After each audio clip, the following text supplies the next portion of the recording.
Good morning, people. I was reading this morning, and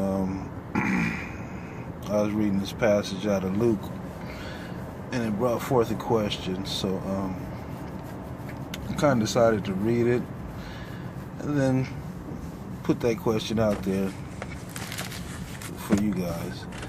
All right, Luke 8:22 through 25. Now it came to pass on a certain day that he went into a ship with his disciples, and he said unto them, Let us go over unto the other side of the lake. But as they sailed, he fell asleep.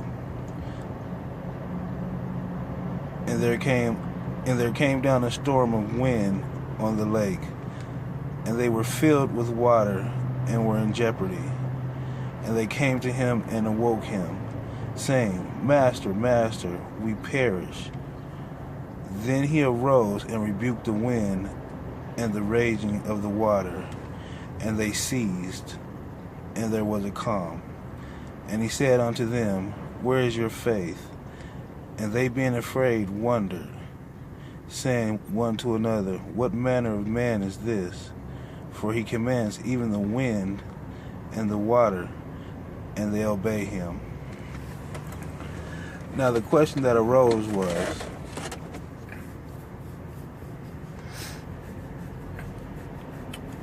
what brings the storm in your life? And the reason it brought forth that question, because I know that on a day-to-day basis, we as people, we go through many different storms, whether it be with relationships, finances, whatever it might be.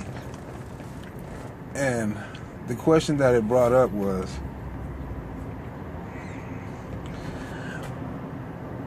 again, what brings forth the storm in your life or in my life? Is it the fact that we put the spirit to sleep? Meaning, put the spirit to sleep. What I mean is, do we allow the sin that dwells in our lives to put the Spirit of God that's supposed to dwell inside of us to sleep, therefore bringing forth a storm? Now that's a question that we all can sit back and dwell on and come up with, I guess, basically our own conclusions. But for me, I look at it as, when we allow sin to dwell in our lives, the Spirit of God that dwells inside of us, that's supposed to bring peace and happiness and calm to our lives, when we sin, you could say unconsciously, but most of us, we know.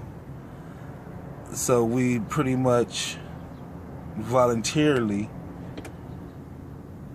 lay the spirit to rest, meaning we bring forth spiritual death to our lives. Now, another question is, are we going to continue to allow that spirit to lie dormant inside of us, or are we going to awake it and bring forth, what do I want to say? Bring forth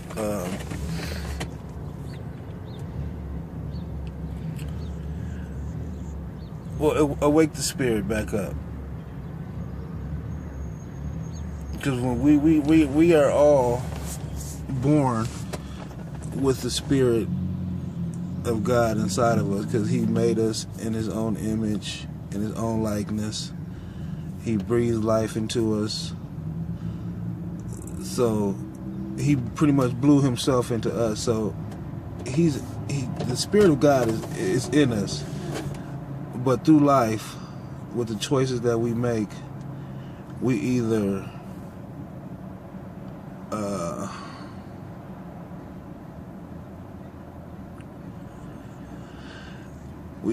allow the Spirit to grow, or we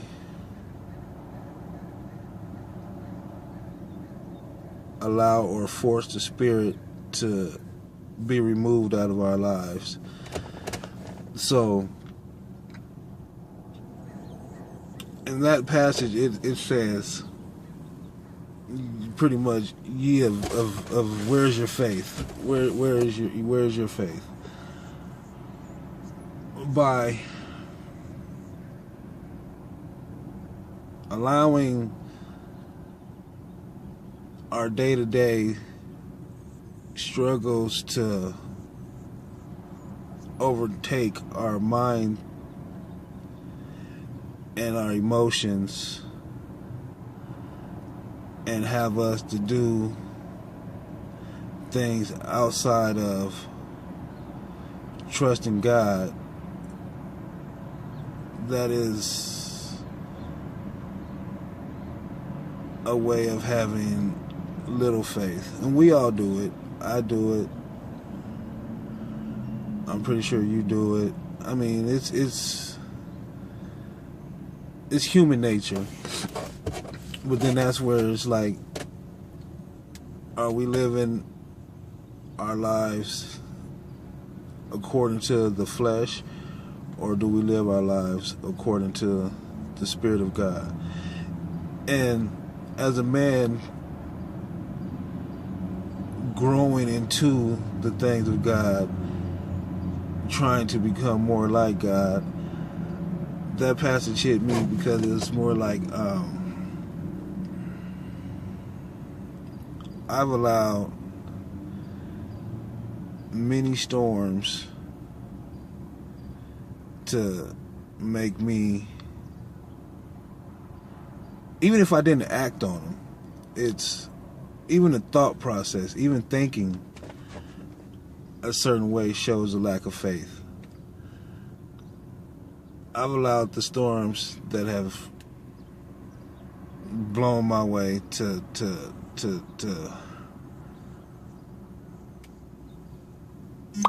have me question, I should say, my faith. And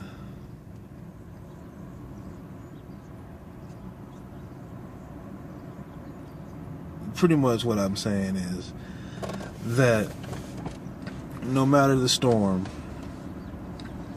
we should have a trust and a belief that no matter what, through it all, God is gonna provide a way. He's gonna make a way out of no way. He's gonna take care of all of our needs. He's gonna bring us what we need. He's gonna give us what we want. But through all that, it requires obedience, submission to Him, and just living a life that is righteous and right in God's eyes, and thinking less of what the world thinks and more about what God thinks. And was my scripture that I read today that I thought I might share. I mean, I try to read daily, and I usually post on my Facebook page, but I think I'm more so do things like this. This is nice. This is fun. It really puts me in there. I mean, it's more, I know you can read the words, but in this you can actually see the person behind the words. So on that note, God bless you. Have a good day. Be safe. And I love you.